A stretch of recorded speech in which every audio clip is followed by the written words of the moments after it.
السلام علیکم۔ صرف پڑھے لکھے لوگ ہی یہ ٹوٹکے سنیں۔ روزانہ دہی کا ایک پیالہ کھانے سے آپ کی جلد جوان رہے گی۔ اگر آپ کی جلد پر کسی قسم کا نشان پڑ جاتا ہے تو لیموں کے چھلکے لے کر اسے اپنے نشان پر رگڑیں، آپ کا نشان ختم ہو جائے گا۔ انڈے کی سفیدی سر پر لگانے سے بال نہیں گرتے۔ پیشاب کو زیادہ دیر تک روکنے سے پتھری، بے چینی اور گھبراہٹ ہو سکتی ہے۔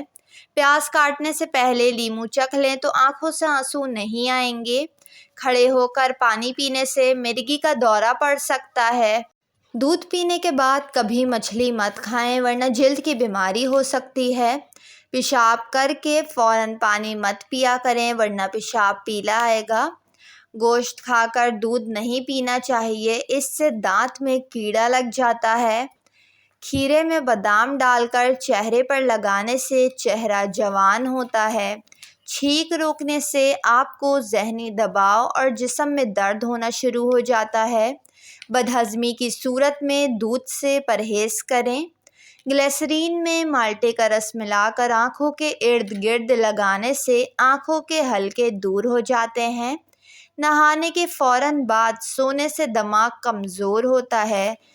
چاول زیادہ کھانے سے جگر خون نہیں بناتا۔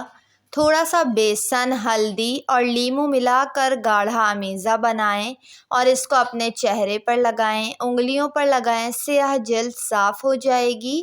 کھانا کھانے کے فوراً بعد نہانا نہیں چاہیے کیونکہ یہ صحت کے لیے نہایت نقصان دہ ہے۔ ماہواری کے دوران تکلیف رہتی ہو تو شہد میں سیب ڈال کر کھائیں۔ ناخن پر تیل لگانے سے یادداشت تیز ہوتی ہے، جوڑ اور پٹھے مضبوط ہوتے ہیں، بڑھاپا جلدی نہیں آتا۔ جب بھی آٹا گوندھیں تو نمک اور پانی کے ساتھ 2 چمچ کوکنگ آئل شامل کریں۔ آٹا گوندھنے کے بعد روٹی بھی نرم پکے گی اور پھیلے گی بھی۔ نیم کا مسواک کرنے سے ہلتے ہوئے اور کمزور دانت بھی مضبوط ہو جاتے ہیں۔ بلڈ پریشر نارمل رکھنے کے لیے روزانہ صبح لہسن کے 2 جو 1 چائے کا چمچ شہد کے ساتھ کھائیں، فائدہ ہوگا۔ اگر آپ کا گلا دکھتا ہو تو ہلدی اور شکر 1 چمچ لے کر پھانک لیں اور پھر گرم دودھ آہستہ آہستہ پی لیں، آرام آ جائے گا۔ توے پر تھوڑا سا نمک لگانے سے روٹی کبھی نہیں پھٹتی۔ جمائی روکنے سے دماغ کی رگ پھٹ سکتی ہے۔ بیر کی گٹھلی باریک پیس لیں اور سرکے میں ملا کر پیسٹ بنا لیں۔ ٹوٹی ہوئی ہڈی کے مقام پر لگا کر مضبوطی سے باندھ لیں، ٹوٹی ہوئی ہڈی جڑ جائے گی۔ اگر کسی کو بھولنے کی بیماری ہو تو اس کو دار چینی کھلایا کریں، اس مرض میں مکمل چھٹکارا مل جائے گا۔